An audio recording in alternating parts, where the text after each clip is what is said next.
सभी बच्चों को नमस्कार। लास्ट टाइम हमने लंग्स के बारे में पढ़ा था। आज कुछ चीज़ें रह गई थी, अपनी चीज़ थोड़ा बहुत और चैप्टर रह गया था। आज हम इसको कंप्लीट करा देंगे लंग्स का। इससे पहले अपने चैनल का नाम बता देता हूँ, रेडियोलॉजी आर्चिवर अपने चैनल का नाम है। जिस किसी को भी वीडियो समझ में आ रही है, पसंद आ रही है, वो शेयर करना, लाइक करना, सब्सक्राइब करना। पसंद नहीं आए तो कोई ज़रूरत नहीं है। आज हम पढ़ेंगे प्लूरा एंड प्लूरल कैविटी। ये एक लंग्स का मैंने रफ डायग्राम सा बना दिया है। आपको इसमें बताऊंगा कौन सी चीज़ प्लूरा है, कौन सी प्लूरल कैविटी है, क्या क्या चीज़ें होती हैं। लास्ट टाइम हमने बात की थी राइट लंग्स के बारे में डिटेल में बताया था, लेफ्ट लंग के बारे में डिटेल में बताया था। अभी देखो, ये ड्रॉ कर दिया मैंने स्ट्रक्चर। ये ट्रैकिया है, ये वाला पॉइंट बता था, ये कैरिना होता है, ये वाली चीज होती है ये, इसको ब्रोंकस बोलते हैं हम। अब देखो लंग्स, मैंने एक और लाइन बना दिया अलग से इसके ऊपर से। ये लंग्स दिख रही है ना लाइन सभी को। ये जो बाहर वाली लाइन है ना, इसको पैराइटल प्लूरा बोलते हैं हम। बाहर वाली लाइन को बोलते हैं पैराइटल प्लूरा। जो ब्लू लाइन दिख रही है आपको, ये जिसमें लंग्स हैं, ब्लू लाइन्स दिख रही है आपने, जो ब्लू लाइन को बोलते हैं विसरल प्लूरा। ये लंग्स के है ना बिल्कुल ऊपर होती है, जो अपना फिशर बताया था मैंने, फिशर को कवर करती है ये अपनी विसरल प्लूरा, फिशर को कवर करती है। इसके बाद अपनी आती है, इसके बाद अपनी आता है प्लूरल कैविटी। ये इन दोनों के बीच में जो जगह है, रेड के और इसके ब्लू के बीच में जो जगह है, मैं थोड़ा सा और ड्रॉ कर देता हूँ। ये जो जैसे ब्लैक ड्रॉ कर रहा हूँ मैं, ये वाला हिस्सा पूरे लंग्स में, इधर भी दोनों साइड। ये जो ब्लैक एरिया ड्रॉ कर रहा हूँ ना मैं, ये वाला है अपना प्लूरल कैविटी। ऐसे मत सोच लेना कि प्लूरल कैविटी सिर्फ ये है जहाँ ड्रॉ किया है। ये पूरा का पूरा स्पेस जो दिख रहा है, इसको प्लूरल कैविटी बोलते हैं हम। प्लूरल कैविटी किस चीज से मिलकर में होती है? प्लूरा क्या चीज होता है? प्लूरा के बारे में थोड़ा सा तो आपको बताया था मैंने। प्लूरा क्या होता है? एक सीरस मेम्ब्रेन होती है। सीरस मेम्ब्रेन का मतलब है बॉडी में सीरम होता है, सीरम से मिलके सीरस मेम्ब्रेन बनती है। ठीक है, अभी बात कर रहे हैं हम प्लूरल कैविटी के बारे में, विसरल प्लूरा के बारे में, लंग्स के बारे में, पैराइटल प्लूरा। ये डायग्राम बनाया, ये नीचे देखो, लंग्स के नीचे लास्ट टाइम बताया था कि डायाफ्राम होता है। ये डायाफ्राम बना दिया मैंने, मसल्स बना दिया डायाफ्राम वाली। ये बीच में बड़ा रफ सा है, अच्छा तो नहीं बना है। ये हार्ट है अपना। अब बोलते हैं मीडियस्टर्नम के दोनों, अपने हार्ट के दोनों साइड है ना, दो प्लूरल सैक होते हैं, एक इधर लेफ्ट साइड और राइट साइड। ये हो गया, ये वाला जो हिस्सा है ना खाली, इसको प्लूरल कैविटी बोल रहा हूँ। ये प्लूरल सैक हो गए हैं दो, राइट साइड भी और लेफ्ट साइड भी। एक बात, छोटी सी बात मैं पूछ लेता हूँ, आप सभी को याद है या नहीं है? लंग की शेप की बात की थी हमने। लंग की शेप क्या होती है? लंग की शेप बताई थी मैंने, ये अपेक्स की कोनिकल शेप बताई थी, नीचे बेस की मैंने बेस की बताई थी, अर्धचंद्राकार बताई थी मैंने बेस की। अब बात करनी है हमने प्लूरा के बारे में। प्लूरा क्या चीज है, प्लूरल कैविटी क्या है? अब सबसे पहले हम बात करते हैं विसरल प्लूरा के बारे में। विसरल प्लूरा क्या होता है? विसरल प्लूरा के बारे में अभी मैंने थोड़ा सा बता भी दिया है।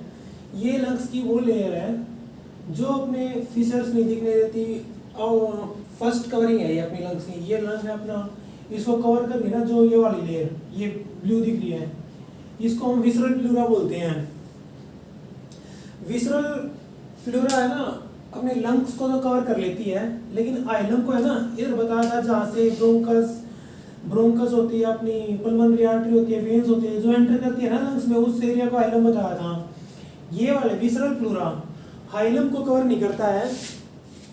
आप लोग सभी समझ पा रहे हो मेरी बात को? नहीं समझ पा रहे? अगर नहीं समझ पा रहे तो कमेंट करके बताना। इसके बाद हम बात करते हैं पैराइटल प्लूरा की। जो रेड लाइन दिख रही है ये वाली, इस रेड लाइन को बोलते हैं हम पैराइटल प्लूरा, ये बिल्कुल बाहर वाली। ठीक है, विसरल प्लूरा अपनी ग्रीन लाइन दिखा रखी है। विसरल प्लूरा और पैराइटल प्लूरा के बीच में जो स्पेस है उसको हम क्या बोल रहे हैं? Pleural cavity. उसको हम बोल रहे हैं प्लूरल कैविटी। अब पैरेंटल प्लूरा की बात कर रहे हैं, ये आउटर मोस्ट कवरिंग होती है लंग की। Visceral pleura, parental pleura outer most covering होती है लंग की। ये जो आइलम होता है, आइलम के साइड से होती है, कवर करती हुई होती है। ये देखो इधर मैंने ब्रोंकस दिखा है, ये पूरा पूरा इसने कवर कर रखा है। अभी बात करते हैं हम, ये कहाँ से कहाँ तक एक्सटेंड करती है।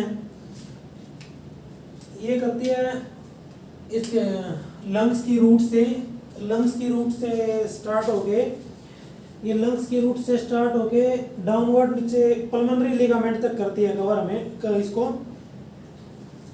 अब इसके बाद बात करेंगे हम इसकी सप्लाई की। इसकी सप्लाई की बात करेंगे, इसको क्या क्या, कौन सी आर्टरी, नर्व, कैसे क्या सप्लाई होती है। ब्लड सप्लाई की बात करते हैं। ब्लड सप्लाई कौन कौन सी चीजें दे रही है इसको, कैविटी को, अपनी प्लूरल कैविटी को। पहले बात करते हैं हम विसरल प्लूरा की। ये विसरल प्लूरा है, ये वाली, ये देख रहा है ग्रीन लाइन जो। विसरल प्लूरा को कौन अपना सप्लाई देता है? विसरल प्लूरा का ना ब्रोंकियल वेसल्स देती है अपनी। ब्रोंकियल है, ब्रोंकस है, ब्रोंकियल क्या होती है, विसरल प्लूरा को अपनी ब्रोंकियल वेसल्स सप्लाई देती हैं। फिर इसके बाद पैराइटल प्लूरा। पैराइटल प्लूरा ये बाहर वाला प्लूरा, इसको कौन कौन देता है supply? Intercostal, internal thoracic, musculophrenic artery, ये वाली आर्टरी पैराइटल प्लूरा को अपना सप्लाई देती है। वे सब की इसमें है ना ब्लड सप्लाई, लिम्फेटिक ड्रेनेज और नर्व सप्लाई, ये तीनों याद रखनी है। अब पूरे चैप्टर पढ़ते आ रहे हैं, सब के पढ़ रहे हैं, ब्लड सप्लाई पढ़ रहे हैं, लिम्फेटिक ड्रेनेज भी पढ़ रहे हैं, नर्व सप्लाई भी पढ़ रहे हैं। तो आपको सबका पता होना चाहिए किसमें किसकी सप्लाई कहाँ से आती है। पहले विसरल प्लूरा की बात करें हम। विसरल प्लूरा की सप्लाई आती है ब्रोंकस वेसल से। फिर बात करते हैं पैराइटल प्लूरा की। पैराइटल प्लूरा क्या आएगी? इंटरकोस्टल से, इंटरनल थोरेसिक से, मस्कुलोफ्रेनिक आर्टरी से। इन तीनों से अपनी पैराइटल प्लूरा की आएगी, बाहर वाला है, बाहर वालों को ज्यादा सप्लाई कर रहे हैं। फिर बात करते हैं लिम्फेटिक ड्रेनेज की। सबका बताया है, पहले ही अपनी बात हुई है लिम्फेटिक ड्रेनेज की, सब में बात की हमने।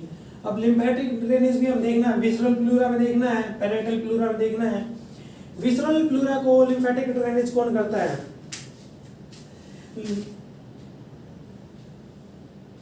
विसरल प्लूरा, इसकी लिम्फेटिक ड्रेनेज देखनी है हमने। इसकी लिम्फेटिक ड्रेनेज कहाँ होती है? ये विसरल प्लूरा अपना है ना ब्रोंकोपल्मोनरी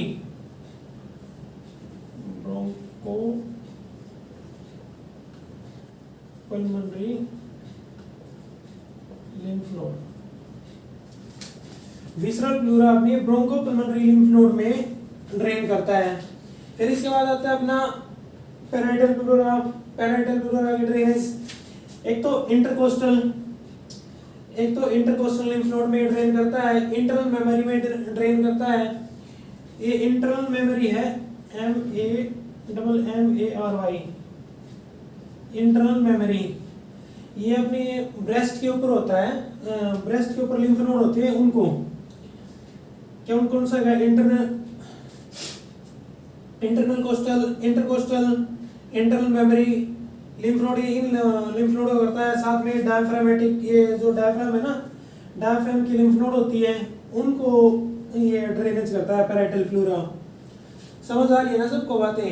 लिम्फेटिक ड्रेनेज सबसे पहली वीडियो, दूसरी वीडियो में हमने बात की थी अपनी नेक वाली, बात कर रहे थे हम कि ऊपर से ड्रेन होके नीचे आता है, नीचे बताता सबमेंटिबुलर, इसमें डीप नेक वाली लिम्फ नोड के बारे में बताता, डीप नेक लिम्फ नोड में आएगा। ऐसा ही इसका है लिम्फेटिक ड्रेनेज।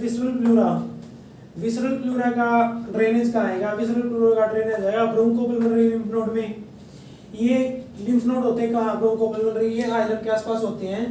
फिर पैराइटल प्लूरा की ड्रेनेज कहाँ पे आएगी? इंटरकोस्टल में, इंटरनल मेमोरी में, डायफ्रामेटिक लिम्फ नोड में। अब बात करते हैं नर्व सप्लाई की। नर्व सप्लाई कौन कौन करता है? पहले बात करते हैं विसरल प्लूरा की। कौन सा अपना विसरल प्लूरा अंदर वाला है जो ग्रीन लाइन दिख रही है, विसरल प्लूरा को कौन सप्लाई करता है? विसरल प्लूरा को जैसे अपना जिसको लंग्स को जो सप्लाई करते हैं ना, एक तो पल्मोनरी वाली होती है अपनी, पल्मोनरी नर्व होती है, पल्मोनरी आर्टरी होती है, ये सप्लाई करते हैं। पल्मोनरी प्लेक्सिस बोलते हैं, एक मतलब प्लेक्सिस बताया जाल होता है, बहुत सारी नसों का जाल या गुच्छा, उसको प्लेक्सिस बोलते हैं। इसको तो पल्मोनरी प्लेक्सिस करते हैं पल्मोनरी नर्व। विसरल प्लूरा को नर्व सप्लाई वो यही सेम जो नर्व सप्लाई है ये अपने लंग्स को भी सेम यही करती है। ये सिर्फ हम अभी लेयर की बात कर रहे हैं, लेयर को कौन सप्लाई कर रहा है? लेयर को सप्लाई कर रहा है पल्मोनरी प्लेक्सिस कर रहे हैं और पल्मोनरी नर्व कर रही है, ये सेम चीज लंग्स को सप्लाई करती हैं। इसके बाद आता है पैरेटल प्लूरा। पैरेटल प्लूरा को कौन सप्लाई कर रहा है? पैरेटल प्लूरा कर रहा है इंटरकोस्टल नर्व कर रही है। ये नर्व है ना पेन सेंसिटिव भी होती है, समझ आ रहा है ना आप सभी को? अब कुछ छोटी छोटी इंपॉर्टेंट बातें कर लेते हैं। एक है प्लूराइटिस और प्लूरेसी, ये क्या होता है? ये बात करें हम क्लिनिकल फील्ड में जाके कैसे पेशेंट को दिक्कतें होती हैं लंग्स में, आपको बता देता हूँ थोड़ी सी। प्लूराइटिस क्या होता है या प्लूरेसी क्या होता है? ये अपने दिख रहा है ना, प्लूरा हो गया ये अपना प्लूरल कैविटी, ये पैरेटल प्लूरा, ये विसरल प्लूरा। जब कभी इनमें इन्फ्लामेशन हो जाती है, इन्फ्लामेशन होने की कंडीशन को बोलते हैं हम प्लूराइटिस और प्लूरेसी। फिर आ गया न्यूमोथोरैक्स। न्यूमोथोरैक्स किसको बोलते हैं? जहाँ पे भी न्यूमो वर्ड आ जाए उसका मतलब आवाज़ होता है, जहाँ पे भी न्यूमो वर्ड आ जाए उसका मतलब आवाज़ होगा। हाइड्रो आ जाए उसका मतलब पानी से होएगा। अब न्यूमोथोरैक्स का मतलब देखो, ये सारी की सारी बातें बता रहा हूँ मैं प्लूरल कैविटी के बारे में। Pleural cavity, visceral pleura, parietal pleura. जब कभी भी इसके अंदर वैसे तो क्या होता है, सीरम होता है, जिसे सीरस मेम्ब्रेन सीरम होता है जिसको हम प्लूरा बोलते हैं, ठीक है। जब कभी इसके अंदर हवा आ जाए, हवा आने की कंडीशन को इसको बोलते हैं न्यूमोथोरैक्स। हवा कब आएगी, कैसे आ सकती है? इधर से कोई इंजरी कर दी, पंचर कर दिया हमने, तो बाहर से हवा इसके अंदर आ जाए तो उसको बोलेंगे न्यूमोथोरैक्स। हीमोथोरैक्स, हीमो जहाँ पे लिखा है ब्लड से रिलेटेड होता है, इसका मतलब है कोई इंजरी की वजह से इसके अंदर ब्लड आ जाए, इस स्पेस के अंदर इंजरी की वजह से कोई ब्लड आ जाए, उसको बोलेंगे हम हीमोथोरैक्स। एक पैरासिम्पथेसिस, इसका मतलब क्या होता है? कभी कभी आपने सुना होगा कि फेफड़ों में पानी बन गया, डॉक्टर ने पानी निकाल दिया है। लंग से फ्लूइड को एस्पिरेट करवाना, वो टैपिंग करके करते हैं, इधर नीडल लगा देंगे, उसमें से फ्लूइड बाहर आता रहेगा, इसको बोलते हैं हम पैरासिम्पथेसिस। उम्मीद कर रहा हूँ कि आप सबको ये बातें समझ में आ रही होंगी। तो अभी बात करेंगे हम प्लूरा के बारे में, तो मैंने बता दिया है प्लूरल कैविटी के बारे में। ये प्लूरल कैविटी है, इसके बीच में एक प्रेशर होता है, जनरली वो प्रेशर होता है -2 mmHg। अब एक्सपिरेशन और इंस्पिरेशन के टाइम पे ये प्रेशर चेंज होता है। ये 3 टाइप का होता है, एक तो इंट्राप्लूरल प्रेशर, दूसरा इंटरएल्वियोलर प्रेशर, तीसरा ट्रांसप्लमोनरी प्रेशर। अब इंट्राप्लूरल प्रेशर के बारे में बात करते हैं। एक बात बता देता हूँ आपको, अपनी इसके अंदर होता है एटमॉस्फेरिक प्रेशर होता है ना अपना, एटमॉस्फेरिक प्रेशर होता है लगभग 0 mmHg। और इसके अंदर प्लूरल कैविटी के अंदर -2 होता है। जब इंस्पिरेशन के स्टार्टिंग में, मतलब जब सांस लेना स्टार्ट किया उस टाइम पे प्रेशर होता है -2 mmHg। फिर ये बढ़ के जब इंस्पिरेशन हमारा कंप्लीट करने का टाइम होता है उस टाइम पे होता है -6 mmHg के अप्रोक्स।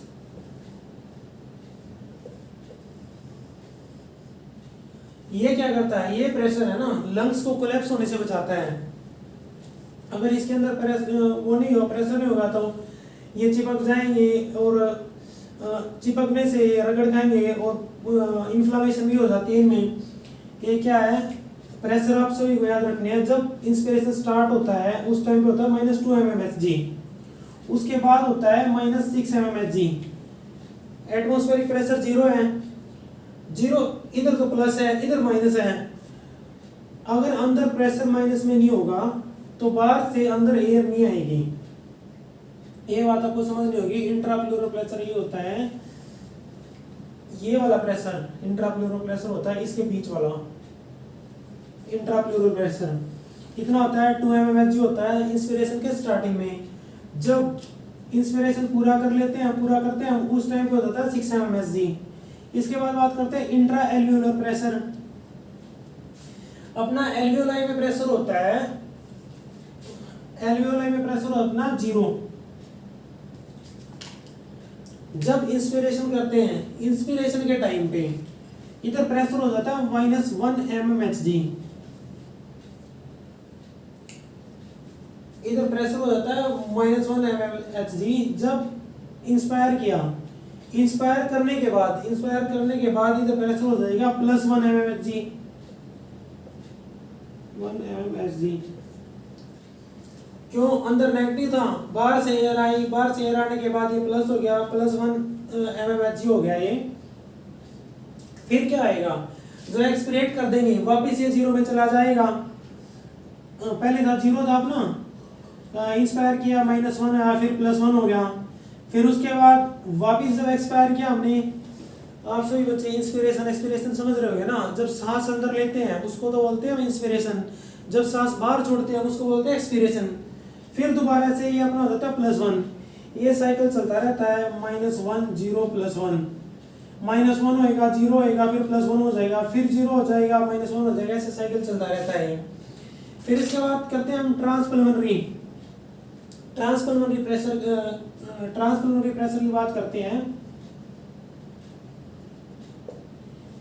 इसका जो डिफरेंस होता है इंट्राप्लूरल प्रेशर और इंटर एल्वियोलर प्रेशर, इन दोनों के प्रेशर के डिफरेंस को हम ट्रांसपल्मोनरी प्रेशर बोलते हैं। अब बात करते हैं फिजियोलॉजी ऑफ रेस्पिरेशन की।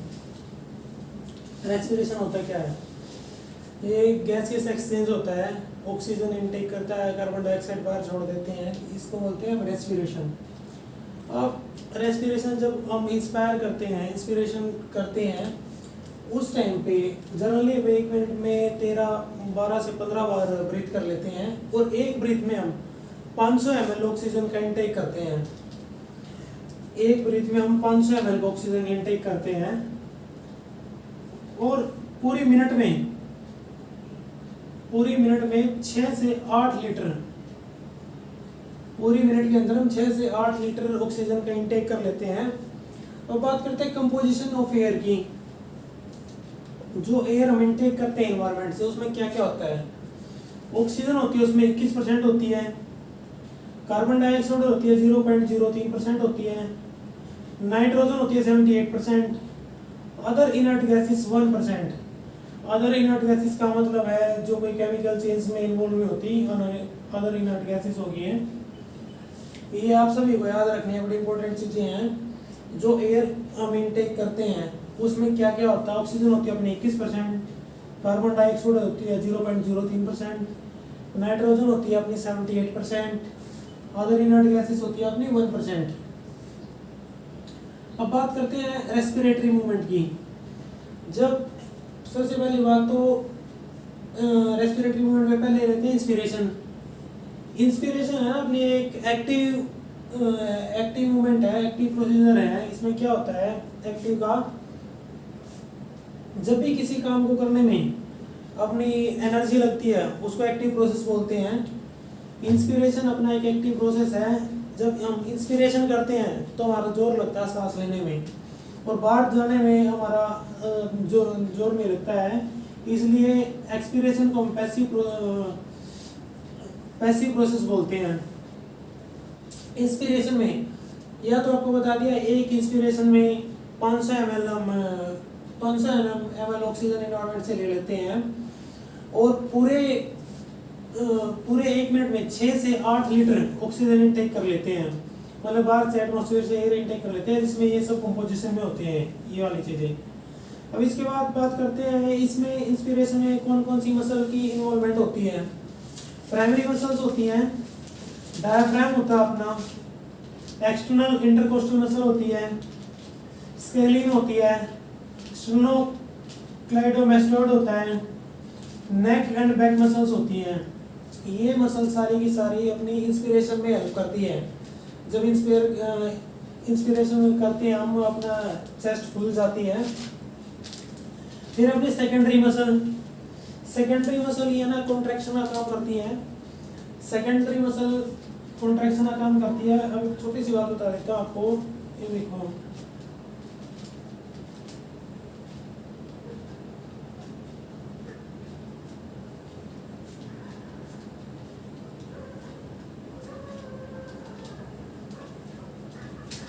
ये रिब्स मान लो आप, रिब्स के बीच में स्पेस होता है,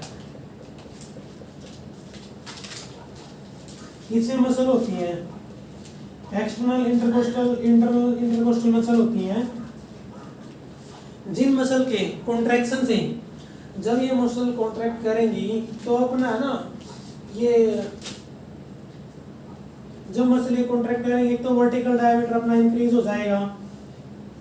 वर्टिकल डायमीटर एक तो देखो थोड़ा रफ सा लाइन बना देता हूँ मैं,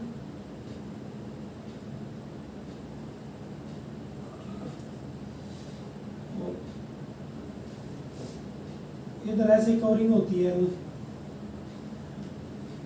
ये बिल्कुल बीच में होता है रिब्स के। रिब्स ऐसे आगे से जाके पीछे मिली होती है अपने स्पाइन से, पीछे स्पाइन से मिली होती है। ये रिब्स है ना, इनके बीच में जो स्पेस है,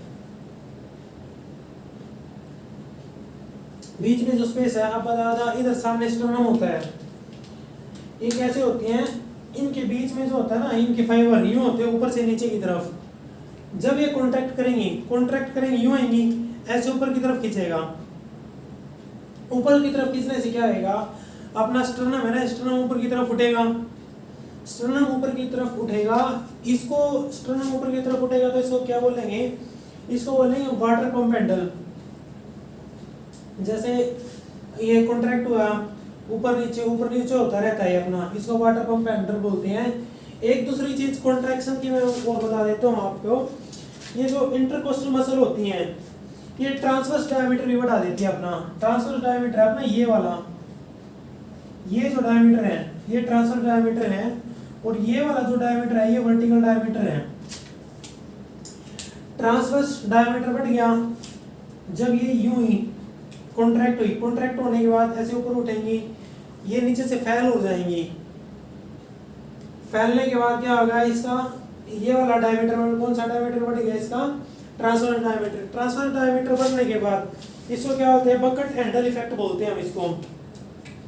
क्या बोलते हैं हम इसको, बकेट हैंडल इफेक्ट। ये आपको याद रखना है, बकेट हैंडल इफेक्ट क्या होता है और अपना पंप हैंडल इफेक्ट क्या है। ये एक्सटर्नल और इंटरनल कोस्टल मसल्स होती हैं जो रिब्स के बीच में होती है, इनकी कॉन्ट्रैक्शन की वजह से होता है ये इफेक्ट। अब बात करते हैं एक्सपीरेशन की। एक्सपीरेशन के बारे में बता चुका है, एक्सपीरेशन एक पैसिव प्रोसेस है। पैसिव प्रोसेस का मतलब है जिसमें कोई एनर्जी नहीं लगती। अब लंग्स की एक प्रॉपर्टी होती है, लंग्स जैसे हम इंस्पायर किया तो फूल गए, ये अपना केज जैसे फूल जाता है, लेकिन एक्सपीरेशन के टाइम पे अपने आप ही रिलैक्स हो जाता है। ये इलास्टिक प्रॉपर्टी होती है लंग्स की। अब एक्सपीरेशन में कौन कौन सी मसल इन्वॉल्व करती हैं ये आपको बताना है। एक्सपीरेशन में होता क्या है, इंस्पिरेशन में तो हमने क्या किया, बाहर से एटमॉस्फेयर से एयर ली जिसके अंदर 21% oxygen, 0.03% carbon dioxide, nitrogen 78%, other inert gases 1%। Expiration में क्या करेंगे, एक्सपीरेशन में हम कार्बन डाइऑक्साइड बाहर छोड़ेंगे। जब एक्सपीरेट करते हैं हम, एक्सपीरेशन के टाइम पे हम 16% के आसपास, 16% के आसपास तो हम ऑक्सीजन ही बाहर निकालते हैं और 4% कार्बन डाइऑक्साइड। जनरली बोलने में आता है एक्सपीरेट करते हैं हम तो ये ऑक्सीजन को, कार्बन डाइऑक्साइड को बाहर निकाल देते हैं, लेकिन इसमें ऑक्सीजन भी बाहर जाती है और कार्बन डाइऑक्साइड भी बाहर जाती है। ऐसा नहीं कि जितनी ली पूरी अंदर रह गई है। इसके बाद बात करेंगे हम इसमें कौन कौन सी मसल की इन्वॉल्वमेंट है। एक्सपीरेशन में एंटीरियर एब्डोमिनल मसल, ये anterior, posterior, internal, external, medial, ये सब आपको बता चुका हूँ मैं। एब्डोमेन के आगे वाली मसल्स हैं जो एक्सपीरेशन में काम आती हैं। इसके बाद है इंटरनल इंटरकोस्टल मसल है। फिर इसके बाद है एसेसरी मसल। जो एसेसरी मसल होती हैं ये एबडक्टर मसल होती है वोकल कॉर्ड की। ये क्या काम करती है? कॉन्ट्रैक्शन का काम करती हैं। और ये क्या करती हैं? वोकल कॉर्ड का बताया ना, एसेसरी मसल ये वोकल कॉर्ड में भी होती हैं। ये कॉन्ट्रैक्शन का काम करती है। जब हम खाना खाते हैं ना, खाना खाने के टाइम पे ये फ्लैप को उसको बंद कर देता है, जिससे अपना ट्रैकिया के अंदर अपना फूड आइटम कुछ भी नहीं आता है। एक अपनी इंटरनल इंटरकोस्टल मसल होती है। इसका क्या होता है? जब इसकी कॉन्ट्रैक्शन होती है, इसकी कॉन्ट्रैक्शन पे अपनी रिब्स है ना नीचे की तरफ आती हैं, इसकी कॉन्ट्रैक्शन पे रिब डाउनवर्ड आती हैं। जो एंटीरियर एब्डोमिनल वॉल मसल बताया है, ये मसल का काम क्या होता है? ये अंदर का प्रेशर अपना, जो अपना थोरेसिक कैविटी है, थोरेसिक कैविटी का प्रेशर, ये डायफ्राम को पुश करता है। जो ये एंटीरियर एब्डोमिनल मसल है, ये डायफ्राम को पुश करता है। इसके बाद बात करेंगे हम, अब बात करते हैं हम पल्मोनरी फंक्शन टेस्ट की। पल्मोनरी फंक्शन टेस्ट और लंग्स फंक्शन टेस्ट, इसमें क्या है? लंग्स की कैपेसिटी का पता लगता है। ये कैसे करते हैं टेस्ट? ये टेस्ट हम करते हैं स्पायरोमीटर द्वारा। पल्मोनरी फंक्शन टेस्ट और लंग फंक्शन टेस्ट है ना, ये एक ही चीज़ होती है। इसको करते हैं हम स्पायरोमीटर द्वारा। ये रेस्पिरेटरी सिस्टम का फंक्शनल स्टेटस जानता है कि कैसे फंक्शन कर रहा है, कैसे क्या कर रहा है। रेस्पिरेटरी सिस्टम का फंक्शनल स्टेटस जानता है कि ठीक से हो रहा है या सब सही हो रहा है, नहीं हो रहा है। ये स्पायरोमीटर से हम करते हैं इसको। इसमें लंग्स का वॉल्यूम को, लंग्स की कैपेसिटी को देखा जाता है। मोस्टली लंग्स का वॉल्यूम और कैपेसिटी है ना, वाटर फील्ड स्पायरोमीटर से मापी जाते हैं। स्पायरोमीटर आपने कभी देखा होगा, जरूरी कोरोना काल में आपने देखा होगा, लोग है ना छोटे पाइप से होती थी, उसमें बोल रखे होते थे, प्रैक्टिस करवाते थे। सांस तेज से हवा भरो, कितनी ऊपर जा रही है, कितनी नीचे आ रही है, वो चेक करके डॉक्टर अंदाजा लगा लेता था लंग्स की कैपेसिटी का। लेकिन ये वाटर फील्ड स्पायरोमीटर होते हैं। अगर उसका ग्राफ ड्रा करेगा कुछ इस टाइप का ग्राफ बनेगा। अब लंग वॉल्यूम की बात कर लेते हैं। ये टाइडल वॉल्यूम, एक इंस्पिरेशन में, मतलब एक ब्रीथ इन करने में कितना क्या टाइम लगता है, कैसे कहता है? एक ब्रीथ इन करते हैं ना हम, जब लगभग 0.5 लीटर या 500 ml के आसपास हम एयर इनटेक करते हैं। अब देखो इसमें समझा देता हूँ आपको कैसे है टाइडल वॉल्यूम। ये आपको दिख रहा है 2 और 3 के बीच में, 2 और 3 के बीच में ये वेव सी बना रखी है। ये अपना था टाइडल वॉल्यूम, नॉर्मल है, ये बिल्कुल नॉर्मल टाइडल वॉल्यूम है।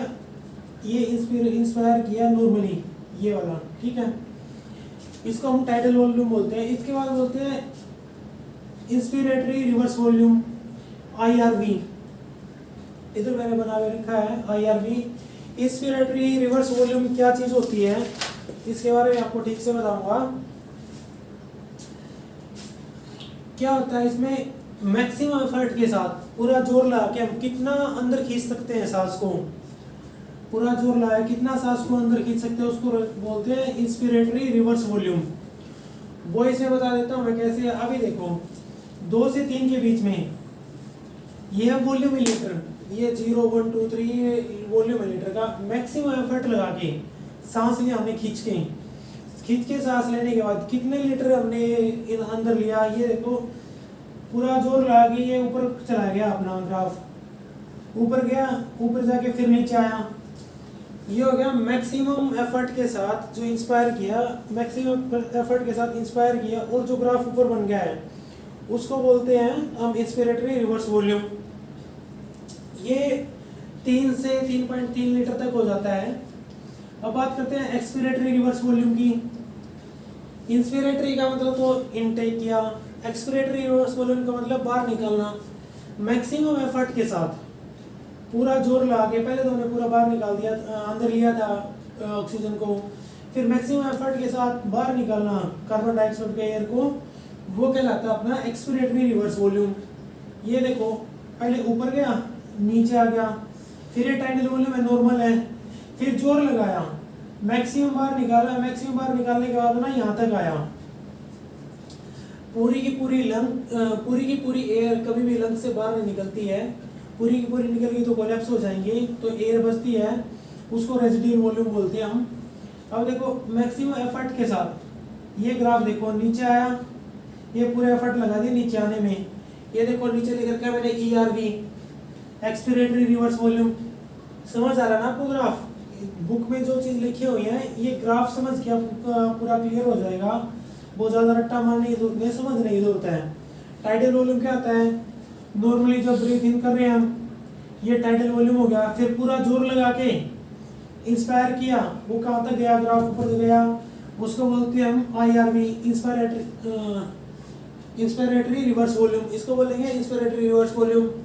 इसके बाद ये graph normal D tidal volume होगा, बीच वाला, ये देखो ये तो मैंने बना रखा है, टाइडल वॉल्यूम है बीच वाला। फिर मैक्सिमम एफर्ट के साथ जितना ऑक्सीजन को, कार्बन डाइऑक्साइड को बाहर निकाला, उसको बोलेंगे हम एक्सपिरेटरी रिवर्स वॉल्यूम। इसके बाद बात कर रहे थे हम रेजिडुअल वॉल्यूम की। रेजिडुअल वॉल्यूम मैंने बताया है पूरा का पूरा ऑक्सीजन अपना बाहर नहीं निकलता है कभी भी, इसके अंदर रहता है। ये डिपेंड करता है, मेल में थोड़ा सा ज़्यादा है, मेल में 1.2 लीटर के आसपास रेजिडुअल वॉल्यूम होता है, फीमेल में 1.1 के आसपास होता है। ये जो ग्राफ बना रखा अपना, ये नॉर्मल स्पायरोमीटर का बना रखा है। आप सभी को इस ग्राफ से अंदाज़ा लगाना है ये ग्राफ कैसे मूव कर रहा है, क्या मतलब है। ये है बीच वाला अपना टाइडल वॉल्यूम है, नॉर्मल वाला है बीच वाली, ये ऊपर चला गया है, इसको मैंने IRV बोल दिया है। ऊपर की तरफ गया, जब इंस्पिरेशन लिया तो ऊपर चला गया, ये हो गया IRV इंस्पिरेटरी रिवर्स वॉल्यूम हो गया। फिर नीचे चला गया, जब मैक्सिमम एफर्ट के साथ पूरा एफर्ट लगा हमने बाहर निकालने के लिए, इसको बोल दिया मैं एक्सपिरेटरी रिवर्स वॉल्यूम। फिर नॉर्मल गया, फिर एक पूरा सांस लिया, फिर पूरा नीचे छोड़ा, ये ऐसे करके ग्राफ बना है। फिर ये इधर वाला है टाइडल वॉल्यूम। उम्मीद कर रहा हूँ आप सभी को समझ आ गया होगा। अब बात करते हैं वेंटिलेशन की। वेंटिलेशन में एक तो रेस्पिरेटरी मिनट वॉल्यूम और पल्मोनरी वॉल्यूम। ये क्या होता है?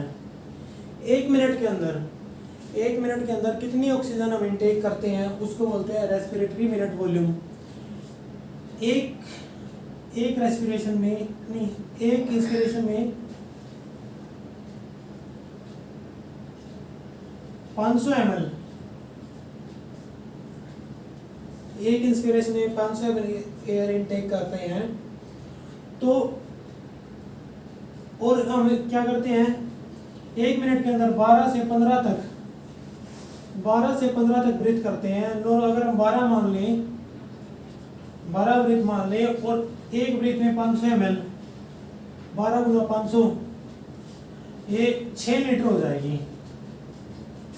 6 लीटर ऑक्सीजन एक मिनट के अंदर, 6 लीटर ऑक्सीजन एक मिनट के अंदर हम इंस्पिरेट कर लेते हैं। इसको बोलते हैं रेस्पिरेटरी मिनट वॉल्यूम और पल्मोनरी वॉल्यूम। समझ गया? ऐसे ही मिनट में रेस्पिरेटरी, फिर मिनट वॉल्यूम, एक मिनट का वॉल्यूम या पल्मोनरी मिनट वॉल्यूम, एक मिनट में कितना वॉल्यूम हम ले रहे हैं। हम बात कर चुके हैं इसके बारे में पहले भी कि एक ब्रीथ में 500 ml लेते हैं, एक मिनट में 6 लीटर ले लेते हैं। फिर इसके बाद आता है एल्वियोलर वेंटिलेशन। अब बात की हमने 500 ml इनटेक करते हैं हम, 500 ml पूरी की पूरी है ना, पूरी की पूरी ऑक्सीजन अपना एल्वियोलाई तक नहीं पहुंच पाती। एल्वियोलाई तक पहुंचती है अपनी 350 ml, एल्वियोलाई तक पहुंच गई अपनी 350 ml। अब एक ब्रीथ में पहुंची 350 ml, 12 ब्रीथ में कितनी पहुंचेगी? 12 ब्रीथ में कितने पहुंचेगी हिसाब लगा लेना अपना। ये अपना डेड स्पेस एयर। अब देखो 500 ml तो हमने ले दी अंदर, और 350 अपनी पहुंची एल्वियोलर तक। अब 150 ml बच गई। जो 150 ml ऑक्सीजन है वो कहाँ पे चलेगी? वो डेड एयर स्पेस बोलते हैं इसको हम। डेड एयर स्पेस अपना कहाँ पे होगा? ब्रोंकस में होगा, ऊपर ट्रैकेट्रोकिया में, सारी जगह पे रह के जो एयर जो रेस्पिरेशन में काम नहीं आती है, उस एयर को हम डेड स्पेस एयर बोलेंगे।